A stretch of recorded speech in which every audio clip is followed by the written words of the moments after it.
My sister always had this way of getting what she wanted without ever asking for it.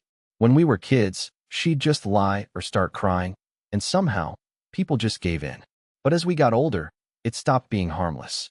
It turned into this brutal game of sabotage. She sent emails to our parents, pretending to be me, accusing me of stealing money or hiding stuff, things I never did. And they believed her. I got kicked out, just like that, with a backpack and my broken laptop. That was 6 years ago. Now, she's calling me, crying again like nothing's changed, saying she has nowhere else to go. And this time, I don't feel sorry for her. Not even a little. I still remember the exact moment I found the emails. I wasn't supposed to see them, but they were right there on the laptop after I got kicked out. Like someone left a trail on purpose. My heart was pounding so hard, but my hands wouldn't stop trembling as I scrolled through everything. It was my sister, clear as day, sending messages that tore me apart, saying things about me that weren't just lies, but felt like poison. I didn't want to believe it at first. I stared at the screen, frozen, fingers hovering over the keyboard like I could erase what I was seeing. But the words looked back at me, cold and real. I heard voices in the other room, muffled but close, my family trying to talk. But when I confronted them, when I tried to hold on to any piece of what I thought was true, it all just slipped through my hands. My sister acted like she was the one hurt, like I was the villain for leaving, for not taking whatever blame she thought I owed her. She walked up to me, eyes wide and voice soft, hugging me so tightly that I almost believed it was real. Mom was crying too, but all I felt in that moment was this sick twist in my stomach, knowing who really caused all of this falling apart. Walking in the door that night, I thought maybe it was just another fight, something I could fix somehow. Then getting kicked out, hearing the door slam behind me. It hit me in the chest like a punch. I was cold, confused, and didn't even know where to start putting the pieces back together. But then, scrolling through those emails, that was the moment everything shattered. The words weren't just angry, they were deliberate, cruel. She'd been planning this behind my back, painting me in the worst light to everyone. I remember my hand shaking so badly, I almost dropped the laptop. Every message was like a blow. And the worst part? I couldn't bring myself to run back inside. I just sat on the steps outside, the cold biting through my jacket, my mind screaming over and over how none of this made sense. How did we get here? How did she become the victim when she was the one stabbing me with those words? When I finally went back inside, I had to face them all. I held the laptop up like evidence, my voice breaking as I read out the worst parts. But instead of anger or even shock, I got silence. Mom didn't yell, she didn't hug me. She looked away, tears streaming, like she was mourning something I didn't yet understand. My sister just smiled a little, like she'd rehearsed this moment 1,000 times, and was ready with her perfect story of betrayal, her pain, her innocence. I couldn't cry, couldn't scream. All I could feel was this overwhelming flood of confusion, like the ground beneath me had disappeared, and I was falling into a pit that kept getting deeper. And somehow, under it all, there was this creeping shame. Like maybe I deserved this, maybe I'd missed the signs, maybe I was the one who broke us beyond repair. My sister's arms wrapped around me again, tighter this time, and I felt a strange mix of relief and sickness. I wanted to pull away, but I just let it happen. Maybe part of me wanted to believe she wasn't the one who betrayed me. Maybe I was still hoping for some kind of truth that would make sense. But deep down, everything was already broken. I thought if I just stayed silent, if I let them do their thing, maybe it would all pass. Maybe they'd see what she really did. But the way they looked at me, like I was the outsider now, made me realize it wasn't about truth anymore. It was about choosing sides. And somehow, I was left standing alone, the kid who lost everything in a single night. I said nothing after that, just let the weight of it all settle in. They said I was overreacting, that I was the problem. But I knew what I had read, what I'd seen. I wasn't crazy. I wasn't the villain. At least, not entirely. I thought it was the end of it. But the way my sister held me, so calm, so sure, told a different story. Like she was already preparing for the next move. And I knew, even then, the silence after the storm wasn't peace. It was just the beginning of something worse. Those first few months were the worst stretch of my life. I was basically homeless, bouncing between whoever would let me crash for a night or two. Couch surfing, floors, chairs, whatever I could find. I didn't have a permanent place, and every little "hey, how are you?" From home felt like someone ripping the scab off an open wound. I remember texting my sister one night. She asked if I needed anything, money or food maybe. I just typed back, "I'm fine," and put the phone down, pretending like I wasn't sitting on a cold floor in some stranger's apartment, stomach grumbling because I hadn't eaten much that day. I didn't want to seem weak or desperate. Part of me felt ashamed for ending up here, like I failed at life, while everyone else just kept moving forward. Odd jobs barely covered anything. Worked at a gas station for a couple weeks, cleaned up at bars when I could, random day labor stuff. Never enough, never steady. Some nights I was so exhausted I'd fall asleep fully clothed, head on a rickety table. Every day felt like climbing a mountain when I could barely lift my legs. But I didn't stop. I told myself I had nothing left to lose. The loneliness crushed me, though. I'd get these late-night messages from people back home, usually my sister or a couple old friends, checking in. "Miss you, hope you're okay," things like that. But every line was a reminder of what I'd left behind, or what I'd been forced out of. I'd read their words a dozen times, replay them over and over until my chest tightened like I was suffocating. It felt like being pulled in two opposite directions, wanting comfort from them, but knowing I couldn't go back. I stopped asking why she did it. The answer didn't matter when rent was due. I pushed down all that pain, tried to be practical, focused only on what I needed to do to survive tomorrow, next week, this month. It was survival, pure and simple. Some nights, I'd lie awake fixating on every mistake I'd made, every warning sign I'd ignored. I kept wondering if I'd done enough, if I could have stopped it somehow. But that line of thought only made me feel worse. So I learned to switch my mind off and just get things done. One afternoon, I showed up to a painting gig after bad sleep and no real breakfast. I was freezing, hands shaking as I dragged ladders and rollers out of the van. The boss didn't say much, just handed me a brush and pointed at the wall. I got to work, each brushstroke rough but steady. The rhythm helped me block the noise in my head. The real change wasn't sudden.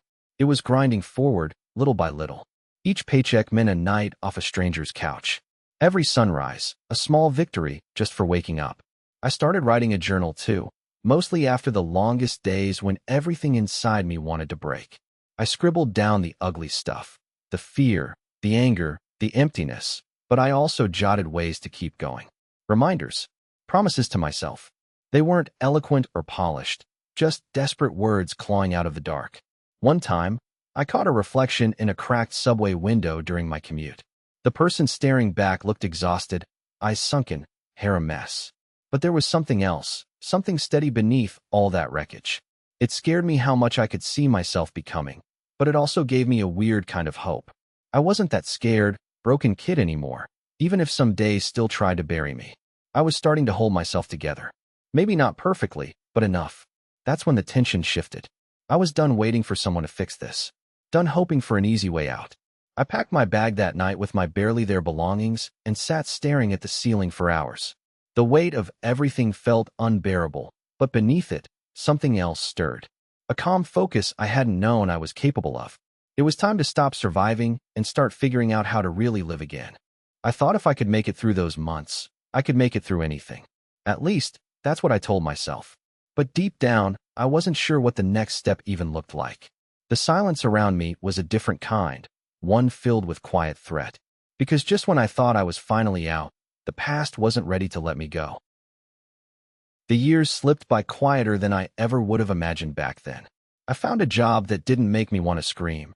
It paid the bills, kept me in a tiny apartment where the walls didn't hold echoes of old fights or broken promises. It was simple, dull maybe, but it was mine. And for the first time in a long time, that felt like enough. I stopped answering calls from family. At first, I told myself it was just for space, to breathe. But as weeks turned into months, the calls thinned out, then stopped altogether. I figured that distance would crush me, tear me apart somehow. Instead, it healed me, in the way absence sometimes does. Not because I'd forgiven anyone. Not because I forgot. No, peace came from not having them in my daily life to drag me back into those voices and accusations and disappointments. I've worked hard building this quiet bubble. I'm not naive. I'm bitter that it had to come to this. That I had to erase most of my past to carve out something steady. I catch myself sometimes, caught between anger and relief. Like, yeah, I've lost a family, but I also gained freedom. A strange trade-off, and it leaves this weird aftertaste like, what was this all for? But at least I'm not haunted every day. Some nights, I sit by the small window in my apartment, the city lights leaking in through the blinds, and I feel calm. I'm alone, but not lonely. It's peace, but it isn't soft or warm. It's sharp-edged and real, the kind of peace that doesn't ask you to forget the hurt. It just lets you stop carrying it around like a sack of stones. I don't talk about it much, not even with people I trust, because it's complicated. I'm proud of how far I've come, but still bitter about what I left behind. And maybe deep down, a little scared that if I reach out, I might lose this fragile quiet I've built. So I don't ask for love, or forgiveness, or even a chance to explain. I just hold on to the distance. Sometimes I wonder if they think about me, if they miss me the way I miss a life that wasn't shattered. But then I remind myself, maybe they don't. Or maybe the pain I caused them is the only thing they remember. And maybe that's fair. There's a freedom in knowing I don't have to carry their weight anymore. No more apologies, no more arguments, no more hoping to fix something that's been broken for too long. It's ugly, this freedom. It's laced with loneliness and some bitterness I can't quite shake. But it's mine. And right now, I need that. More than anything, I need the silent distance that lets me breathe without looking over my shoulder. Peace didn't come from forgiveness. It came from distance. And sometimes, that's all you get. The message came out of nowhere. Just a single line. I need you. It's urgent. From my sister. After all these years. My phone vibrated on the kitchen counter, and I froze, like my hands didn't want to pick it up. I hadn't heard from her in close to a decade. Not really. There'd been some birthdays I ignored, and one awkward voicemail that I deleted without listening. The last time she said she needed me, it cost me everything. I didn't want to go back there. But the words were there, simple, desperate. I stared at the screen, heart pounding this weird mix of hope and dread. My thumb hovered over reply, and then pulled away. Maybe I should just ignore it, pretend like my life had moved on without her, like it had before. But still, I couldn't stop thinking, what if this time was different? When she texted again, she spelled it out in a tumble of sentences. Lost her job last week. Her partner left her the night before, and she was broke. Like, no money for rent or groceries, nothing. I read it 3 times because it felt like a trap. She was always good at catching me off guard, twisting sympathy into control. I fought down the tight, knot forming deep in my stomach. I typed back a cautious, short message, asking if she wanted to talk, and waited. Silence. Then, finally, a phone call. Her voice was raw, cracked, not the confident, sharp tone I remembered, but softer, smaller somehow. Please, she said, and it hit me harder than I thought it would. The vulnerability was real, or maybe it was just another act. Years ago, it was the same story. She'd done something risky, got herself in trouble, and then turned to me like I was a lifeline. Every time, I pulled her out. Every time, I lost a part of myself. I told her I needed to know exactly what was going on. She hesitated, then spilled everything. The failures, the fights, the sleepless nights. Listening to her, I felt the old anger twist inside me. How had she let things fall apart like this again? What had I done to deserve being dragged back into her chaos? But underneath the anger was something else, an old ache, the kind that comes from missing someone you shouldn't miss. I hadn't realized how much I still cared, how the memory of her used to be one of the few things I protected fiercely. The day she disappeared from my life felt like a wound I'd barely healed. And now, here she was, bleeding all over it again. I told her I couldn't just jump in like before, that I needed details. And that's when the silence came again, heavier this time. I imagined her sitting alone in a cheap apartment, the cold seeping through thin walls, the quiet turning loud enough to hear every mistake she'd made. I wanted to be there for her, but every part of me screamed to run. Part of me pitied her. God, I did. But there was also this simmering suspicion. Was this just another excuse? Another drama to suck me back into a past I barely survived? I caught myself. The nagging fear that maybe she wasn't looking for help. Maybe she wanted control again, wanted me tangled up in her life so I'd never leave her alone. Still, I answered because my heart didn't listen to reason. I told her I'd help, but only if she was serious about fixing things, about trying alone, too. The line between love and anger blurred in those moments. I wanted to save her, but I didn't want to lose myself again. When I finally hung up, my hands were shaking. The room felt colder. The stakes were higher than I'd let myself admit. I kept thinking about that last time she begged me for help. the way it tore me apart. I thought it was over. But the silence that followed said otherwise. The group chat blew up again. I stared at my phone, the screen lighting up with that familiar thread where my parents and my sister lurk like ghosts in a room I want to walk out of. The messages started piling fast. More, "I'm sure you can help her," and "maybe it's time to be the bigger person" lines, tossed in like a weapon I wasn't prepared for. God, I got so tired of hearing that. Be the bigger person. Like a mantra for a debt I never owed. It was the same script. Like clockwork, every time something blew up, they'd rally around my sister, paint me as the problem, the obstacle. And I was supposed to just swallow it all, fix things with my kindness, be the emotional glue that held their perfect family image together.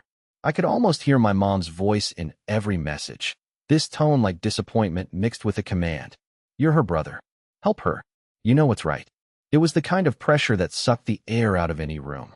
The suffocating reminder that in their eyes, I'm only valid when I'm useful.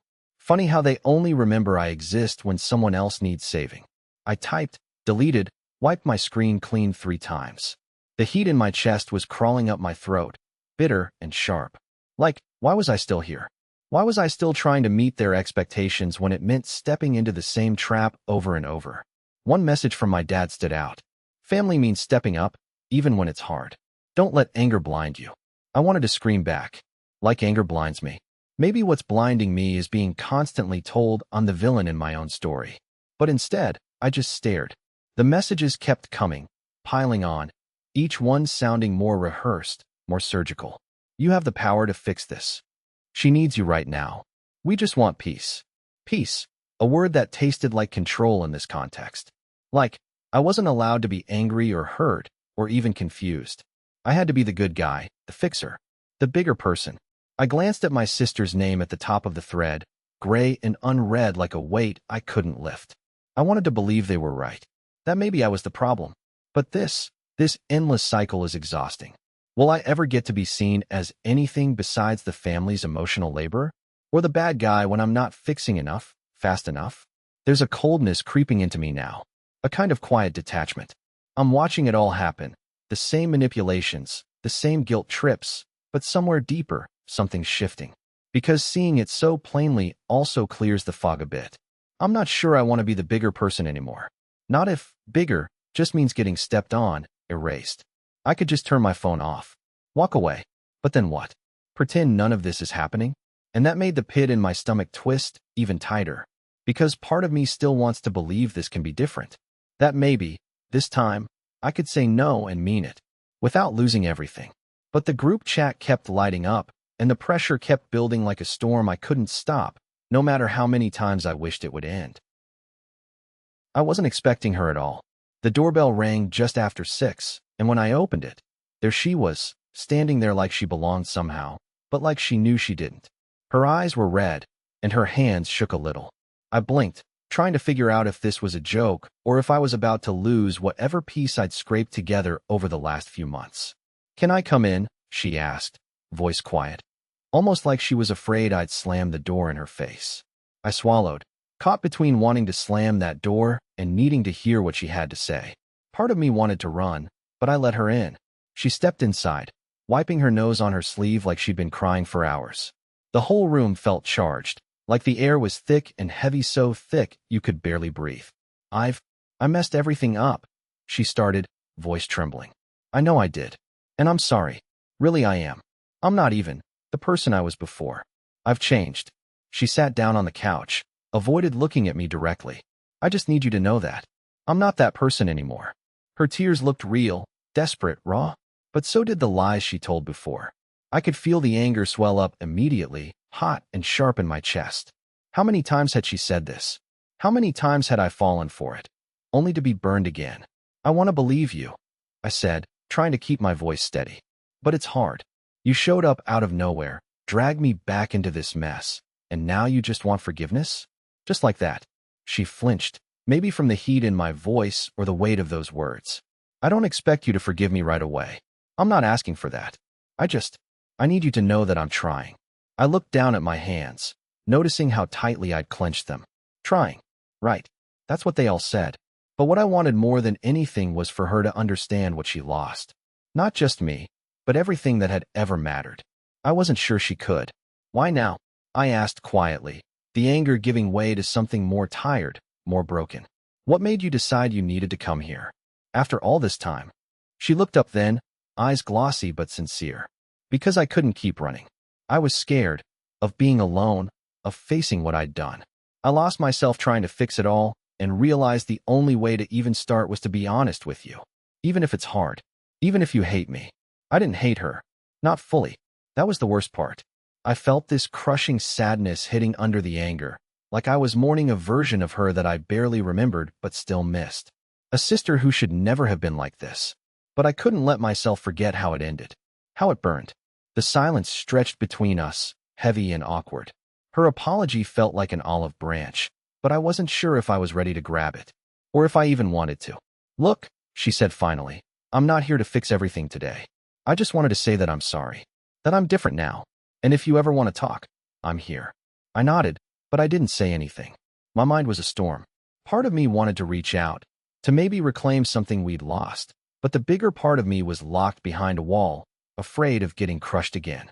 She stood up, hesitated at the door, then left without another word. As I closed the door, I realized this was far from over. But for now, I wasn't sure if I was coming or going. I thought it was a start, but the quiet that settled after she left felt emptier than before.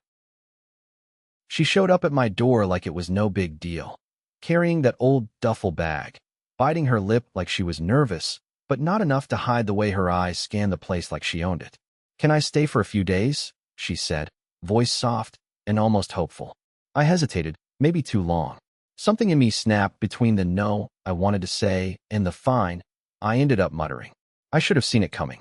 She always did this. Waltzed back with empty promises and baggage heavier than anyone should carry alone. But against my better judgment, I let her in. The first day was quiet. Too quiet. She unpacked like she thought this was temporary, like she'd be out in a flash, and I was supposed to just wait around. She still left her stuff everywhere. Clothes on the couch, half-eaten snacks on the kitchen counter, her phone buzzing constantly with messages I wasn't invited to read, but felt like I had to. Like she expected me to clean up her life again, like I owed her that much. I tried to keep my distance, but the old familiar tension tangled into my chest almost immediately. I caught myself biting back that growing disgust every time she chipped away at boundaries I thought were firm. She'd flash that smile I used to fall for, too quick, like a reflex, and then drop a line about how hard things had been, how no one else understood her. And somehow, I'd find myself agreeing, making excuses in my head why this time would be different. It was that awful push and pull. I hated that it worked on me again. The little cracks where I thought, maybe she's trying. Maybe I'm too hard. But then she'd forget to do something we agreed on, like picking up groceries, or make a snarky comment that cut under the surface. Each time, I clenched my jaw and told myself I was being paranoid, but the disgust was this low simmer at the back of my mind. I caught her sneaking cigarettes into the apartment, though I knew she promised to quit. When I called her out, she flipped it, like it was my fault for being controlling. You're not my parent, she said, voice sharp and tired. And yeah, I wasn't. I was just someone who wanted her to be better, someone who got tired of the same stories, the same damage repackaged. But she made me feel like the villain because I wasn't that person anymore. There were nights I'd lie awake in the other room, the smell of stale smoke creeping under the door, and that flicker of old nostalgia twisting inside me. The way things used to feel when we were younger and reckless, and maybe, just maybe, things weren't as broken. I caught myself craving that, wanting to believe in the person she was pretending to be. But then I'd remember how quickly it fell apart, how she always left a mess, not just in the apartment, but inside me too. She'd sit on the couch, scrolling through her phone, half listening when I talked. She laughed at some jokes, but never looked me in the eye. It was like she was here, but already gone somewhere else, waiting for this to end so she could move on to whatever was next. I felt like a kid again, trying to prove something to someone who'd stopped caring. One afternoon, I found her crying, shaky and silent. I wanted to say something real, something that could patch the cracks. But I just sat there, the silence stretching too thin, feeling the weight of everything we never fixed. When I offered more coffee, she shrugged. I don't know how long I'll be here. Like that was supposed to make this easier. But the truth is, I already knew. She wasn't going anywhere soon. I hated that I was already planning how many days I could hold on before I'd have to push her out again. By that evening, the apartment felt smaller, the air thick with things unsaid and mistakes made twice over. I thought if I kept calm, if I kept her close enough, maybe this time it could be different. But she still left her mess everywhere, like she expected someone else to clean her life again. I wanted to say no. I wanted to mean it. But I didn't. And that's what scared me the most. I found out I'd been used again. This time, my own address, of all things. It wasn't just some small screw-up or a messed-up story. Someone had opened scams and fake accounts with my name and my exact address. I found out because a collection agency called me at work, demanding payment for a credit card I never opened.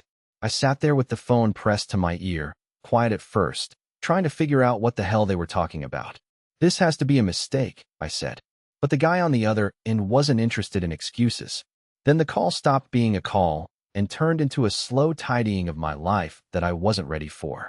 Because every time I thought about who else had access to my information, my thoughts circled back to one person. I remember staring at the letter they sent me, official, stamped, and real. My heart sank when I saw my street name printed right there next to a scam I never consented to. It felt like a punch to the gut. Like, how do you even respond to that? How do you fight something when it's wrapped up in every piece of your day-to-day? I didn't explode. Not right away. Instead, I went numb. My mind kept looping through every interaction, every time I trusted someone who clearly wasn't worthy. The rage built slowly, like a tightening fist in my chest. I kept asking myself how it could have gotten this far without me seeing the signs. But it wasn't just ignorance on my part. It was betrayal, plain and cold. I spent the afternoon making calls, credit bureaus, credit card companies, fraud departments. I listened to the same rehearsed lines, the same questions about proof, identity, and whether I'd noticed anything suspicious. I wasn't surprised anymore. I lied through my teeth when the agents asked if I'd lost my wallet or phone. No, somebody had taken pieces of my life without permission. Somebody close. The thing is, it wasn't just about the fraud. It was the way I realized this wasn't random. Somebody used my personal details like they were their own, like they figured I wouldn't find out or wouldn't care enough to fight back. When I confronted the person who had helped me move, who made casual jokes about borrowing my documents to sort stuff out, they laughed it off. Why would I do that? You're overthinking. That moment, the way they smiled, like it was all a game to them, poured gasoline on the fire inside me. It wasn't just a breach of trust. It was deliberate. I hardly recognized the person in that moment. The anger was sharp and controlled. No yelling, no tears, just cold fury that settled deep. I started cleaning up the mess, but with every phone call and form I filled out, I realized how much damage had been done. Identity theft wasn't just about financial ruin. It chipped away at my sense of safety, of control. Every detail tied to me was twisted and weaponized, like they'd taken everything but the mask I wore for the world. And what scared me most was the clarity that came with that. The brutal truth that no matter how careful I tried to be, I'd been vulnerable all along. Not because I wasn't smart, because I let the wrong people in. There was no shock left, just resolve. I won't pretend I'm over it. I'm not. But I'm done pretending loyalty means anything when the other side is busy using my life as a tool. I wear this mess like a scar now, something that reminds me not to forget. I thought about what my grandmother used to say about history. She said it doesn't repeat, it just rots in the same place where you refuse to clean. And that was it. This wasn't a cycle I could just break with a decision or a conversation. This was a sickness in the foundation. The question was if I could fix it before it swallowed what little trust one had left. So I'm here, trying to patch holes that run deeper than I expected. But the quiet parts of me know something I can't say out loud yet. I thought it was over. But the silence that followed said otherwise. I didn't expect her to actually come here. After everything, I thought maybe she'd just stay away, let things die quietly. But there she was, standing in the doorway like she owned the place. Eyes red, voice shaky, like she was about to break apart or put on a show. I wasn't sure. "You don't have to do this," she said, stumbling over her own words, like she was trying to get the right ones out but couldn't. "We can fix this. I can change. Please, just give me one more chance." Her hands were trembling, reaching out like she wanted to touch me but was scared it would all shatter. I just looked at her. No anger this time. No yelling. Nothing. Just quiet. "I'm sorry," she whispered, tears streaming down her face like she thought that would make everything okay. I never meant to hurt you. For a moment, I felt that familiar mix of pity and frustration, the usual tug I'd always fall for. But I didn't answer. I knew what came next would decide everything, so I forced myself to stay still. You don't have to say anything, she said, voice barely above a whisper. I deserve that. But please, one last chance. I sighed, slow and steady, pulling air deep into my chest. This wasn't some argument I had to win with shouting or explaining. This was something else. Leave, I said quietly, almost like I was telling myself, more than her. She blinked, like she didn't hear it at first. Then, her whole body tensed, like she was about to fight back, to beg harder. But something in my tone stopped her. Leave. Now, I said again, stronger this time. Her shoulders slumped, and I could see the weight of it, like maybe she wasn't used to hearing that from me. Not a fight, not a plea, just silence with a door. She took a step back, eyes searching mine for anything, some sign of the old me, still trapped in this loop of hope and forgiveness. But I was somewhere else now. She hesitated, like she wanted to say something else, to pull me back in. But she didn't. She just turned around, wiping at her eyes, and walked out without another word. For the first time, I closed the door on her without turning back. I stood there for a long time after she left. The quiet was heavy but different from before, not the emptiness that screams and chaos bring, but something calmer, like the moment after a storm stops. It's strange to feel peace mixed with sadness.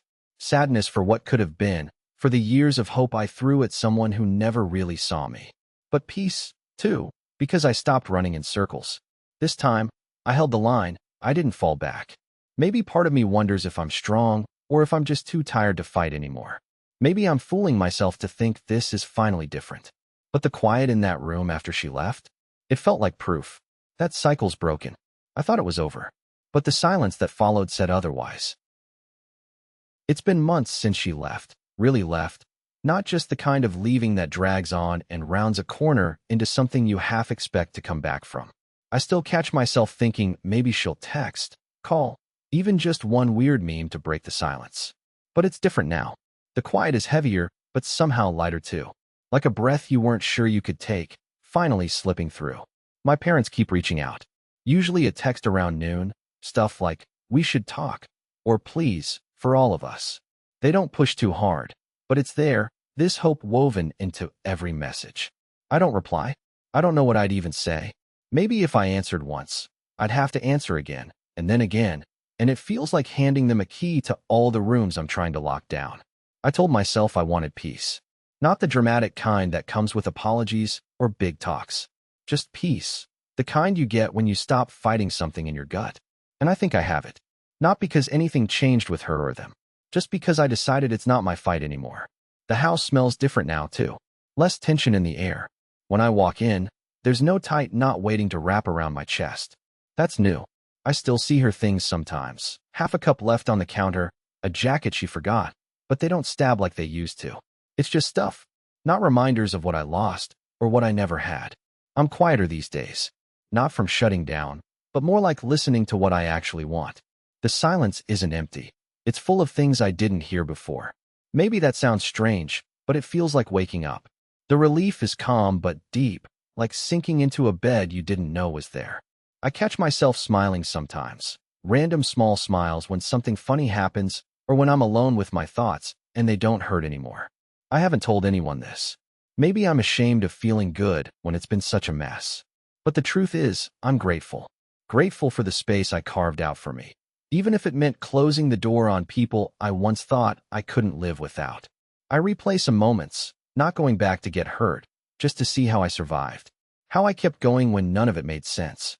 Maybe part of me always knew that some people don't deserve revenge. They deserve distance long enough for you to feel what you need to feel. And maybe that's where I'm finally landing. Tonight, I sat on my porch for a while. The sky clear, stars scattered like little stories I don't have to rewrite anymore. My phone buzzed again, my mom. I looked at it for a long time and put it down. No guilt. No urge to make things right on their terms. I'm done with trying to fix echoes. The peace I wanted wasn't out there waiting for me. It was inside when I stopped demanding answers from silence. I closed my eyes and just breathed. The past isn't chasing me anymore. And maybe that's enough. For now.